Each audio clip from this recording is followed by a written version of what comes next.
Salutations, YouTubers! Hello there, everybody. Welcome back to another video. It's another reviews video, and this time we are reviewing this one here, Star Wars: Honor Among Thieves by James S.A. Corey. Now, interesting thing about this one, this is the last Star Wars book that was published under the old regime, so we say.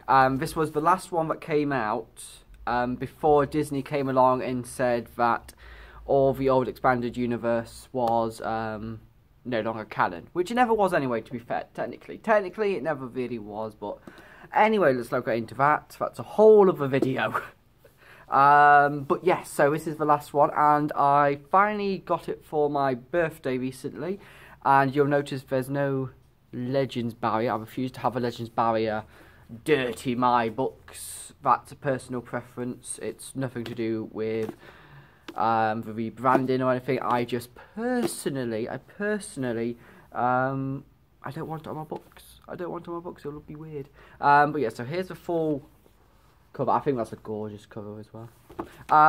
So this, coupled with another one whose name I can't remember quite, was supposed to be part of a trilogy and focus on Han, Luke and Leia individually. The first one that came out, Razor's Kiss I think it was,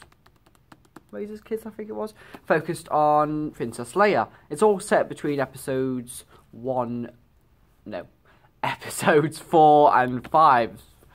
Sorry, it's very early in the morning.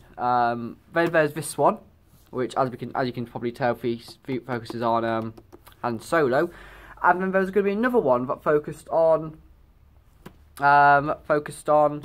Luke. And obviously, Disney came along and announced that there was no canon for these books anymore.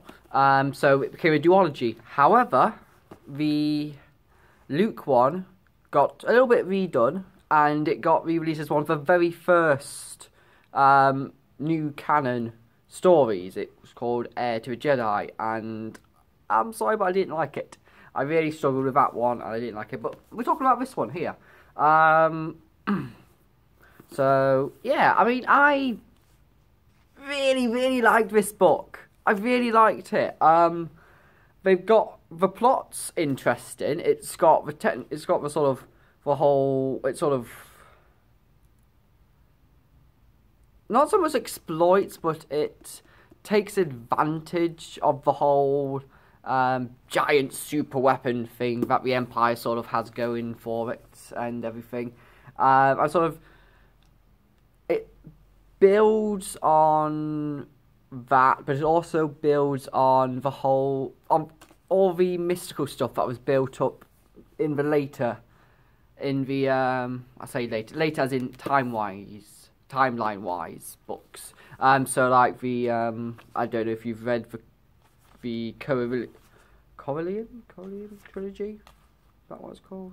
I can never really remember how to pronounce it. But yeah, the ambush, the assault, the showdown at Center Point Station.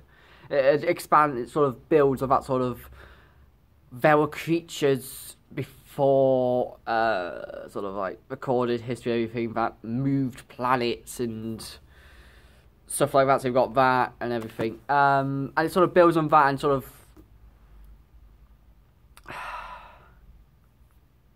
I don't really know how to describe it. Basically, there's a giant super weapon is what's discovered, and it's good. The characters are all very... I mean, there's a scene right towards the end of the book which really reminded me of the final sort of level of Assassin's Creed Black Flag. To give you a bit of a... If anyone's played that, to give you sort of an idea of... You know what? I think you know what level I'm thinking of. If not, it's like big cavern and all that stuff. Big caverns, yeah.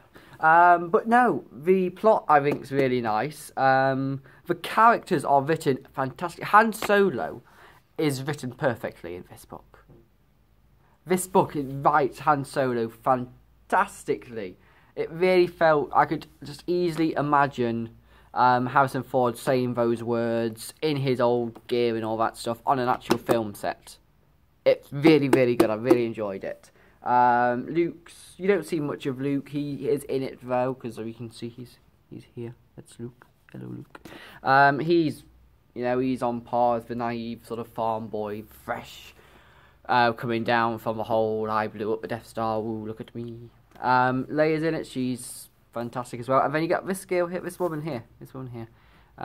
She's called Scarlet Hawk, and she's. I wish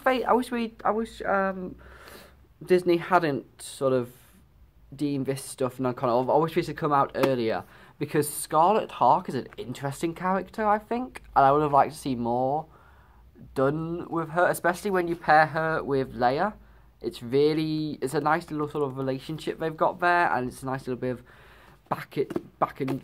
They work together really well. It's almost like they're two sisters, and they're sort of ganging up against Han Solo, like with Big Brother and all that stuff. It's really nicely written. The writers are fantastic, because I happen to know that James S.A. Corey is an amalgamation of two writers, Daniel Abraham and Ty Frank, because they write the Expanse books, which I'm also reading.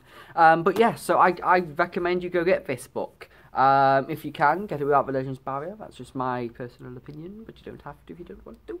I give this one a 4 out of 5. Why not a 5 out of 5, I hear you ask? One simple reason. Now, it doesn't spoil the plot, but there's a moment when Han Solo bumps into a Nogri, and I read that and I thought, hang on, he recognises them. He's not supposed to recognise them.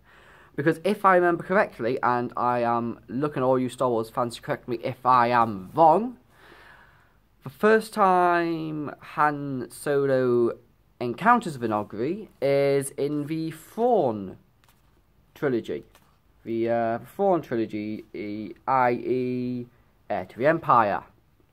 I'm sure that is the first time that Han Solo encounters them.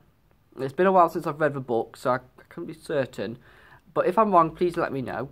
But yeah, that's the only thing that sort of took it out for me. I really enjoyed this book, but that thing just sort of stood out. It was like, you're not supposed to recognise those. Pretty sure also you're not supposed to... They're not supposed to be on the planet. So, that bit annoyed me. But other than that, really enjoyed it. 4 out of 5. I recommend you go get it. I'll put the Waterstones link to it down below. Yes, go get it out. Go take it out. Buy it. Let me know what you think. If you've already read it, let me know what you think down below. If I'm wrong about Han Solo's first encounter with Nogri, let me know down below as well, because I really can't remember. It's been way too long since I've read those books. I should read them again. I might read them again, do a review of the whole trilogy.